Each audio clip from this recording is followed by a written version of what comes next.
जब साथ देवे के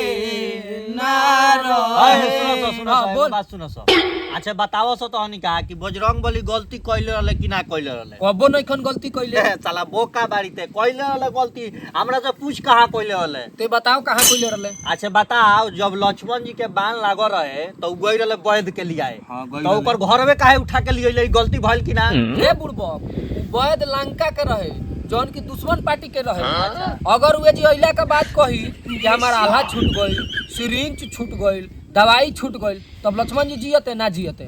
ऐसे बजरंग बली ओकर पूरा घर में उठा के लेके चले कि जौन सामान लागी तू लगाओ आ जियाओ। ठीक कह तरी चलाक रहले यार तो के लेकिन बुड़बकई कइले रहले वही बुड़बकई नइखन कइले। अच्छा बताओ जब उ संजीवन बूटी लिया गई रहले तो पूरा पहाड़ काहे के लेके चलैले उ बुड़बकई ना बोलता का भय रे बुड़बक अब एजी मान के चलू खाली संजीवन जड़ी बूटी लेके चलते आ वैद कहत कि एकरा संगे एगो एंटीबायोटिको लागी तो अब फिर जाए के पड़ी तुमकरा ये से सोचल है कि पूरा पहरवे लेके चलो जितना लागी लगाओ आ लक्ष्मण जी के जियाओ। सही कबो कबो साला चला खानी बतिया बजरंग बली की जय।